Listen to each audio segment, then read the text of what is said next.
கற்றது உலகளவாகவும் கல்லாதது கைமண் அளவாகவும் இருக்கட்டும். Hello everyone, எல்லாரும் எப்படி இருக்கீங்க? நல்லா இருக்கீங்களா? இனி நம்ம பேசுகிற டாபிக் என்ன அப்படின்னு பார்த்தீங்கன்னா, ரீசெண்டாக ஜெயம் ரவி அவர்கள் வந்து விவாகரத்து பண்ணுறேன், என்னுடைய ஒய்ஃபை நான் வந்து மேரேஜ் வந்து டிசல்யூட் பண்ணிக்க போகிறேன் அப்படிங்கிற மாதிரி சில விஷயங்கள் வந்து பேசியிருந்தாங்க.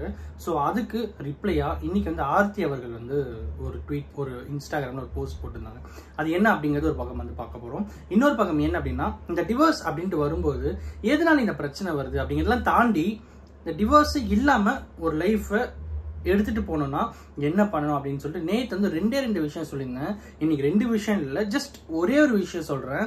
ஐ ஹோப் இந்த விஷயம் கரெக்டாக நடந்ததுன்னா எப்படியாப்பட்ட ப்ராப்ளமா இருந்தாலும் ஹஸ்பண்ட் அண்ட் ஒய்ஃப்ல வந்து சால்வ் ஆயிடும் அப்படிங்கிற ஒரு நம்பிக்கை கண்டிப்பா உங்களுக்கு கிரியேட் ஆகும். இந்த வீடியோ முடியும் போது அந்த ஒரு பாசிட்டிவோட தான் நீங்க வந்து இந்த வீடியோ விட்டுட்டு நீங்க ஸ்க்ரோல் பண்ணிட்டு போவீங்க அப்படிங்கிற ஒரு மிகப்பெரிய ப்ராமிஸை நான் உங்ககிட்ட வந்து ஃபர்ஸ்ட் சொல்லிக்கிறேன். ஓகேங்களா? ஸோ ஃபர்ஸ்ட் விஷயம் என்ன அப்படின்னு பார்த்தீங்கன்னா, ஆர்த்தி அவர்கள், ஜெயம் ரவி அவர்களுடைய ஒய்ஃப், அவங்க என்ன சொல்லியிருந்தாங்க அப்படின்னு பார்த்தீங்கன்னா, I was deeply shocked and saddened by the recent public announcement regarding our marriage, which was made without my knowledge or consent. After 18 years of shared history, I believe that such a significant matter should be handled with the grace, respect and privacy that it deserves. அப்படின்னு சொல்லி அவங்க சொல்லியிருந்தாங்க. ஓகேங்களா? அடுத்து என்ன சொல்றாங்கன்னா, for some time I have sought several opportunities to speak directly with my husband, hoping to have an open dialogue in a manner that honors the commitment we made to one another and to our family.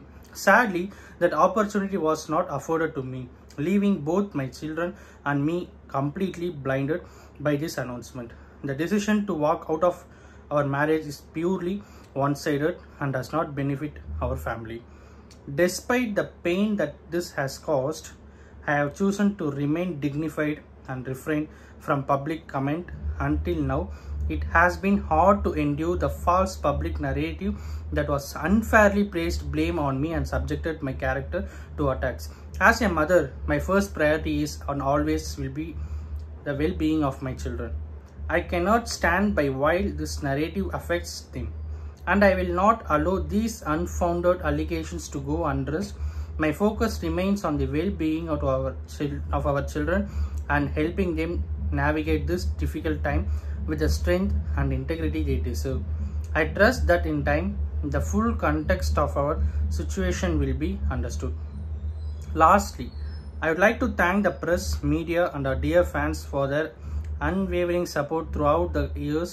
Your kindness and love have been a pillar of strength for us, and I appreciate your continued prayers and respect for our privacy during this challenging chapter of our lives.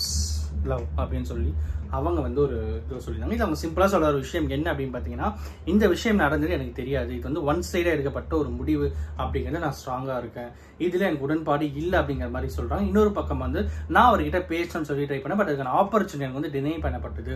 எனக்கு அதுவே வந்து ஒரு மிகப்பெரிய ஷாக்கிங்காக இருக்குது. அந்த எல்லாத்துக்கும் மேலே இந்த மாதிரி ஒரு அனௌன்ஸ்மெண்ட் வந்த அப்புறம் இன்டர்நெட்டில் சர்க்குலேட் ஆகிற நிறைய விஷயங்கள் வந்து எனக்கு ரொம்பவே ஷாக்கிங்காக இருக்குது, ரொம்பவே கஷ்டமாக இருக்குது. இது வந்து என்னோட முடிய போகிற ஒரு விஷயம் இல்லை. என்னோட சில்ட்ரன் இருக்காங்க, அவங்களுடைய வெல்பீயிங் பார்க்கணும், அவங்களுடைய ஃபியூச்சரை பார்க்கணும். இது வந்து அவங்க எந்த விதத்திலும் அஃபெக்ட் ஆகாம அவங்களை ப்ரொடெக்ட் பண்றதும் எனக்கு இன்னொரு ரெஸ்பான்சிபிலிட்டியா இருக்கு அப்படிங்கிற மாதிரி ஒரு விஷயத்த அவங்க வந்து ஷேர் பண்ணினாங்க. ஏன் சோசியல் மீடியால இவ்வளவு பெரிய விஷயங்கள் வந்து ஷேர் பண்ணாங்க அப்படிங்கிறது சுத்தமா புரியவும் இல்லை, பிடிக்கவும் இல்லை. என்ன அப்படின்னு பாத்தீங்கன்னா, ஒரு பக்கம் வந்து ஜெயம் ரவி அவர்கள் வந்து அவங்களுடைய மாமியார் கிட்ட சேலரி அதிகமாக கேட்டார் அப்படிங்கிற மாதிரியா இருக்கட்டும், இன்னொரு பக்கம் வந்து ஆர்த்தி அவர்கள் இந்த டிவோர்ஸுக்கு மெயின் ரீசன் தனுஷ் அவர்கள் அப்படிங்கிற மாதிரி சொல்றதா இருக்கட்டும், இப்படியேப்பட்ட விஷயங்கள் எல்லாமே வந்து ஒரு பர்சன் வந்து அவங்களுடைய ஒரு விஷயத்தை ஷேர் பண்றாங்க அப்படின்னும் போது அதுக்கு மேலே இவ்வளவு பெரிய ஸ்பெகுலேஷன்ஸ் வந்தா அதுவே அதை ஹேண்டில் பண்றதுக்கே அவங்களுக்கு பல மாதங்கள் ஆகும்போது அப்ப மெயின் ப்ராப்ளம் அவங்க கான்சென்ட்ரேட் பண்றது எவ்வளவு கஷ்டமா இருக்கும் அப்படின்னு சொல்லி யாருமே யோசிக்க மாட்டேங்கிறாங்க. Just for the fantasy, just for the trending, நான் இன்னைக்கு இந்த இப்படி போட்டு விடுவோம்பா, இப்படி பண்ணி விடுவோம்பா, இப்படி பேசி விடுவோம்பா, என்ன ஆயிட போகுது அப்படின்னு சொல்லிட்டு பேசிட்டா அல்டிமேட்லி அது அவங்க 2 பேருடைய லைஃப் மட்டும் இல்லை, அவங்க சுற்றி இருக்கிற அவங்களுடைய சில்ட்ரன், அவங்களுடைய பசங்க, அவங்களுடைய ஃபேமிலி அப்படின்னு சொல்லி 2 பேரோட ஃபேமிலின்னு சொல்லி it has some value, it has some dignity, it has some respect அப்படின் போது அதை நம்ம எப்பயுமே கொடுக்கணும் அப்படிங்கிறதா வந்து இன்னைக்கு இந்த வீடியோவில் நான் உங்ககிட்ட வந்து ரொம்பவே ஸ்ட்ராங்காக பேசணும் அப்படின்னு சொல்லிட்டு நினச்சேன். அண்ட் அஃப்கோர்ஸ் இட் மேபி அது எல்லாமே மேக்ஸிமம் ரூமர்ஸாக இருக்க தான் வாய்ப்பு இருக்கு. மெயின் காரணம் எதுக்கு அவர் பிரிகிறார் அப்படிங்கிறது எனக்கு தெரிஞ்சு அவரை தவிர வேறு யாருக்குமே தெரியறதுக்கு வாய்ப்பே இல்லை. அப்படிங்கிற பட்சத்தில் இன்டர்நெட்டில் வர எல்லா ஸ்பெகுலேஷன்ஸுமே வந்து just for a trending scams அப்படின்னு தான் சொல்லணும்.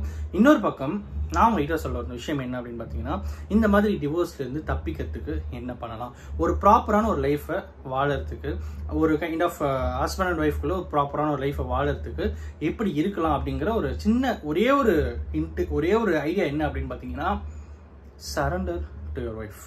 அவங்க காலில் கூட விழுந்துருங்க. விச் மீன்ஸ் நீங்களே தப்பு பண்ணாலும், நீங்கள் தப்பே பண்ணலனாலும் அவங்ககிட்ட போயிட்டு மன்னிப்பு கேட்கறது அந்த ஒரு ஈகோவே இல்லாமல் யாரோ ஒருத்தர் வந்து அந்த லைஃப்பை எடுத்துகிட்டு போகிறாங்களோ அவங்களோட லைஃப் ரொம்பவே சூப்பராக இருக்கும் அப்படிங்கிறது தான் இன்னைக்கு இந்த வீடியோவில் அவங்ககிட்ட வந்து சொல்லணும் அப்படின்னு நினச்சேன்.